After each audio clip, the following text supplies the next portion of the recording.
Hello. अच्छा भैया। सत साहिब जी। भैया दादी का शंका है कि जैसे कि ड्यूटी करते हैं ना, उस टाइम कुछ कुछ बोला या कुछ खाने वाने का दिया तो नहीं था, तो उस टाइम थैंक यू बोल सकते हैं क्या? हाँ, धन्यवाद तो कह सकते हैं, थैंक यू कह सकते हैं, उसमें क्या दिक्कत है? वो कोई बधाई में थोड़ी आता है। नहीं, जैसे वो तो हमने उसका एक प्रकार से हमने उसका एहसान जताया है। हाँ, उसमें कोई दिक्कत नहीं है, थैंक यू बोलने में दिक्कत नहीं है। हाँ, और दूसरा शंका है ना हम्म। कि मेरी दादी है जो हम्म। लगभग 70 साल उम्र हो गया है और घर में अकेली उपदेशी है। हम्म। और वहाँ पे है, उस घर में है कि वहाँ पे से मछली का काम होता है। मछली का काम होता है? हाँ, मछली का ही बिजनेस है वो, जानिए। तो उस घर में मछली का ही पैसा सब कुछ होता है। अच्छा। तो तो उस घर में तो हम जा सकते हैं या नहीं?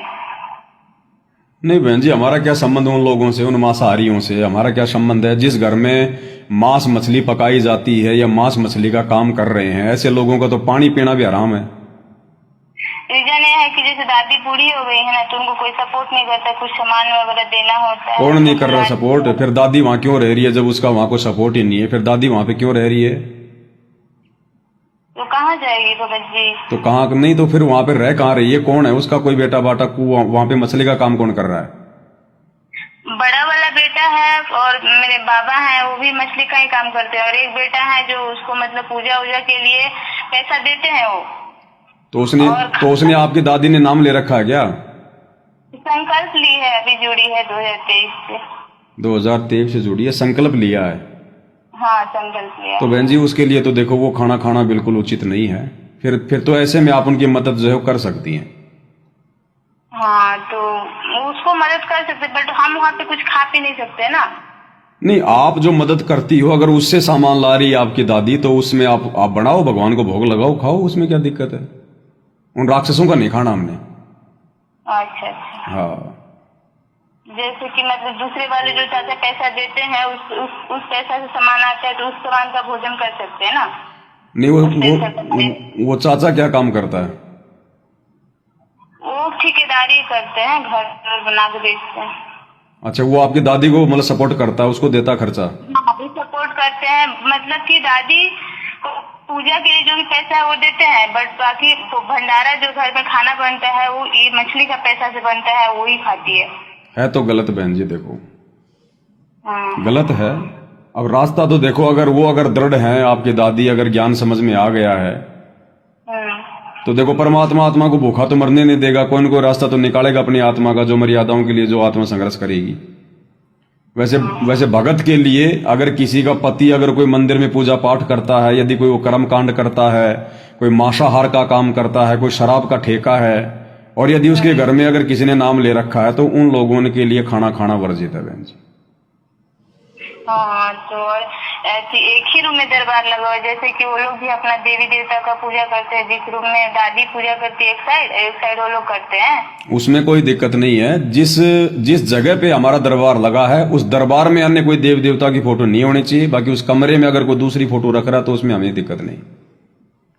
अच्छा, हाँ, तो बहुत मतलब संघर्ष तो है, और बूढ़ी है, अपने से बना खा नहीं सकती है, इसलिए मजबूरी में खाती है। तो फिर आप क्या करती हैं? हम तो कुछ नहीं करते हैं भगत जी, हम भी 2024 संकल्प से जुड़े हैं। तो आप जी अपने पास ले आओ दादी को। भगत जी मेरे घर में भी सब कोई अनुपदेशी है, भगत जी भी अनुपदेशी है, सिर्फ अकेली उपदेशी हूँ। और मेरा मतलब घर भी है, तो बड़ा वाला का घर है, मतलब बड़े वाले भैया का। तो है तो बहन जी, देखो दिक्कत ही देखो, चाहे बूढ़ा हो, चाहे जवान हो, चाहे युवा हो, भक्ति के नियम आत्मा के ऊपर लागू होते हैं। ये थोड़ी कि ज्यादा बूढ़ा है तो परमात्मा उसको छूट दे देंगे। नहीं नहीं, वो तो है। अब ठीक है, उसकी परिस्थितियां ऐसी हैं बहन जी, और वो आप बता रहे हो 60-70 साल की है, ज्यादा उम्र की है, तो इस जन्म में तो देखो बहन जी पार होना है बिल्कुल मुश्किल। ये है कि परमात्मा उसको मनुष्य जन्म दे देगा, दूसरा जन्म देगा परमात्मा। तो वैसे भी उसने इस जन्म में तो पार होना नहीं है बहन जी। इतना है कि भगवान की शरण में आ गई तो परमात्मा उसका अगला जीवन उसका सफल कर देगा। तो इस जन्म में तो ठीक, अब उसकी परिस्थितियां अगर ऐसी बन गई हैं, तो अब उसमें तो वो भी क्या कर सकती है। बाकी इस परमात्मा के नियम अनुसार तो ऐसे घर में भोजन करना बिल्कुल भी उचित नहीं है, अगर भक्ति को सफल करना है तो। क्योंकि वो अंश तो जाएगा ना, हमारे अंदर जाएगा ना, वो जिस पैसे का है तो वो जाएगा ना, हमारे अंदर तो जाएगा वो अंश। तो भक्ति कैसे बनेगी बताओ?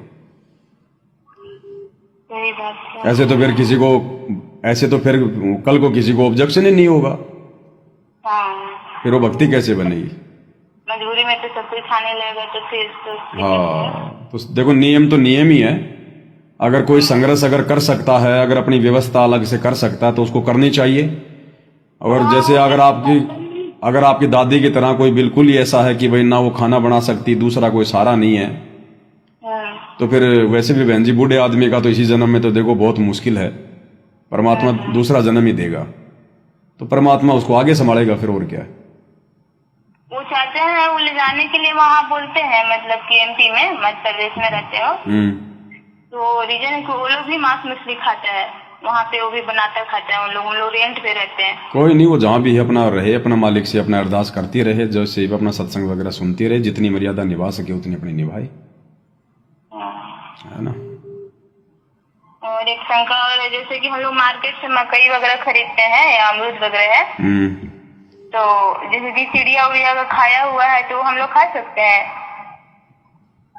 चिड़िया का खाया हुआ कैसे? जैसे कि कोई सुगा हुआ है ना, तो मक्का को खा लिया, ठीक है, थोड़ा बहुत, और उस मकई को हम लोग पका कर खाएंगे तो कोई दिक्कत तो नहीं है ना? अगर ठीक ठाक मिलता है तो वो ले लो, नहीं ऐसे कोई विशेष कोई दिक्कत नहीं है। अब पक्षी तो जो है बाजरे की फसल को भी खाते हैं, तो क्या बाजरा फिर हम उसको अपने घर में नहीं लाएंगे? हाँ, उसमें ऐसी कोई दिक्कत नहीं। ठीक है, यही शंका था, दादी पूछ रही थी कि पूछने के लिए, उसको तो भाई दिक्कत तो है। देखो दिक्कत तो दिक्कत ही है, बाकी वो अपने भगवान से अर्ज करे, गुरु जी से प्रार्थना करे, क्या पता परमात्मा कोई रास्ता निकाल दे, उनके घर वालों को सद्बुद्धि दे दे, और कहीं परमात्मा कहीं कोई एडजस्टमेंट कर दे। काल प्रेरित है ना, क्योंकि बचपन से ही वहाँ पे मतलब कि एक दिन का 1 क्विंटल 1.5 क्विंटल मछली मारता है लोग। और मेरे बाबा हैं, ये काल ने बहन जी देखो सबके संस्कार वश मजबूरियां पैदा करके रखी हैं, सबको बांध के रखा हुआ है। हाँ, अब उसके कुछ कर्म है बहन जी, क्या कर सकते हैं बताओ? क्या कर सकते हैं? दीदी 5 दीपक वाला स्टार्ट की, और उसके बाद वो भी पहले मतलब देखे कि पूजा कर रही है जो जला रही है, तो वो भी अपना देवी देवता को जलाने लगे, जो पहले 9 मतलब वो भी अपना मिट्टी का जलाने लगे अपना देवता पितर को। और फिर धीरे धीरे देखे कि दादी 5 दीपक से आरती उतारने लगी, अभी जो आया पार्षद, तो वो भी 5 दीपक जलाते हैं, 5 वो बोलते हैं कि हम मेरा देवी देवता सब तुम्हारे वजह से बाहर बैठ के टुकुर टुकुर देखते रहता है, तुम मेरे देवी देवता को सब भगा रही हो, हम सब अपना बुलाएंगे, तो मतलब वो भी रोज दीपक जलाते हैं, वो भी शाम को 5 गो दीपक रोज जलाते हैं कि हम अपना देवी देवता को बुलाएंगे, तुम मेरा घर बर्बाद कर दे, मतलब बहुत विरोध भी होता है। कोई बात नहीं, चलो आपकी दादी को देख के उनमें भी भक्ति करने की तो रुचि बढ़ रही है, भक्ति तो करने लगे कम से कम, भले देवी देवताओं के कर रहे हैं लेकिन दीपक तो जलाने लगे। तो कोई दिक्कत नहीं, वो अपने देवताओं का करो, हमने अपने भगवान का करना है। अगर आपकी दादी दूध पिएगी तो वो स्वस्थ रहेगी, वो अगर शराब पिएंगे तो उनको नुकसान होगा। तो देवी देवताओं की भक्ति करना तो शराब पीने के बराबर है, और इस बंदी छोड़ की भक्ति करना दूध पीने के बराबर है, तो उससे हमें कोई ऑब्जेक्शन नहीं है। वो चाहे किसको बुला लो, परमात्मा के दरबार के आसपास अगर मर्यादा में हो तो ब्रह्मा विष्णु महेश भी नहीं फटक सकते, बाकी देवी देवताओं का तो कहाँ है। हाँ, पहले सपोर्ट करते थे स्टार्टिंग में, लेकिन बाद में जब उनको दुर्गा स्वयं डराने लगी आकर के, क्योंकि काल प्रेरित है ना, और फिर शंकर भी पूरा डराने लगे कि तुम उसको सपोर्ट कर रहे हो तो तुमको जान से मार देंगे, तो वो डर गए और फिर दादी को विरोध करने लगे, और फिर मतलब कि अपना जोत जलाने लगे कि हम भी बुलाएंगे, तुम भगा रही हो, पूजा करके मतलब परमात्मा के बारे में भी उल्टा सीधा बोलते हैं। कोई नहीं बहन जी, वो अपने कर्म बिगाड़ रहे हैं, उनको बिगाड़ने दो, हमने तो अपने गुरु जी के दिखाई मार्ग के अनुसार ही चलना है। भक्ति सत है, भक्ति हमने करनी है, बाकी फिर चाहे काल कितना जोर लगा लो कुछ नहीं होने वाला, अगर सही हैं तो मर्यादा में है तो। चिंता तो काल को ही है ना, वो तो परेशान तो करवाएगा ना। हाँ, बहुत परेशान करते हैं लोग।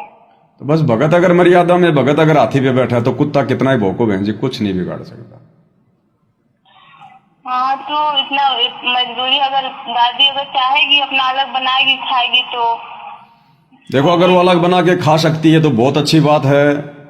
बाकी देखो बहन जी, उन मांसाहारियों के पैसों से अगर वो भोजन करेगी तो भक्ति कर रही है, वो लाभ उसको मिलेगा। लेकिन जो नियम जो टूट रहा है ना, हाँ वो भी तो देखो नुकसान तो साथ साथ में होगा। नुकसान का मतलब ये नहीं कि भाई कोई विशेष कोई बुरा हो जाएगा, लेकिन वो नियमों के अनुसार मतलब वो शुद्धता नहीं है, वो मतलब उचित नहीं है। हाँ उसी बर्तन में सब एक ही जगह बर्तन धोता है सब डेली। हाँ वो कुछ भी है, अब चाहे वो बर्तन चाहे वैसे हो या चाहे वो मलिन वो अन्न आ रहा है, जो भी है जैसा भी है, दिक्कत तो है ही। बाकी मालिक संभालेगा बहन जी, आगे देखेगा परमात्मा फिर क्या करना है। लेकिन बाकी जो मर्यादा है वो दादी अपनी पूरी निभाए। हाँ बाकी फिर मालिक का काम, आगे क्या करना है क्या नहीं करना है। ठीक है भैया, यही राशि का संकट है। ठीक है बहन जी, सच अगर तो हम सामान वगैरह पहुंचाने जाए तो बस देव के जा सकते हैं ना देने सामान। हाँ सामान देने जा सकते हो, लेकिन आप बचना वहां पर हाँ भोजन पानी करने से, आप जी बचना। क्योंकि अभी जो दादी जो भोजन वगैरह खा रही है पका रही है, वो फिर वो कौन से पैसे से यार आपको तो पता है ना। और वहाँ का जो परमात्मा का भोग लगा हुआ वो प्रसाद, वो देखो बहन जी, दादी को खाने दो सारा फिलहाल, अच्छा ठीक है कि नहीं। आप दादी को ही खाने दो, ठीक। क्योंकि दादी की मजबूरियां वैसे ही फंसी हुई हैं, वो उस परिवार से संबंधित है। हाँ तो परमात्मा उसका फिर भी बचाव कर देगा। लेकिन आप तो फिर जबरदस्ती जाके करोगे ना। हाँ आपको तो पता है ना, आप तो उस परिवार से अलग हो। हाँ भैया। भाई दादी के तो संस्कार जुड़े हैं उस परिवार से, आपके थोड़ी जुड़े हैं। तो आपने उस घर का भोजन नहीं करना है। भले ही वहां पे परमात्मा को भोग लग रहा है, लेकिन वो भोजन वो किस पैसे का आ रहा है, ये फिर दूसरे भक्तों ने ध्यान रखना ठीक है ना। ठीक है भैया। सत्साई। सत्ता। ये भाई और बहनों, बहुत छोटी छोटी बातें हैं, लेकिन इन बातों का ध्यान ना रखने से हम लोग बहुत बड़ी मुसीबत में आ सकते हैं। हमने इस प्रकार के भगत भाई बहनों के घर पर भी कुछ खाने पीने से बचना चाहिए। भले वो सत्सेवक हैं, यदि उनके घर में इस प्रकार से अगर कोई मांस मिट्टी का कोई जो है कोई काम धंधा कर रहा है, कोई बकरे काटने का काम करता है, किसी का कोई शराब का ठेका है, तो वो बहन या भाई जो उस घर में है, उसके संस्कार जुड़े हुए हैं, उसकी वहां पे रहना खाना पीना उसकी मजबूरी हो सकती है, तो परमात्मा उसका बचाव करेगा जैसे तैसे करके उसकी मजबूरी को देखते हुए। लेकिन दूसरा भगत भाई अगर वहां जाकर अगर भोजन अगर करेगा तो फिर वो गलती में आ जाएगा। तो हमने इन बातों का भी ध्यान रखना है। जहां भी उठो बैठो पहले पूरा सब कुछ देख लो, जान लो घर की क्या स्थिति है, उसके बाद ही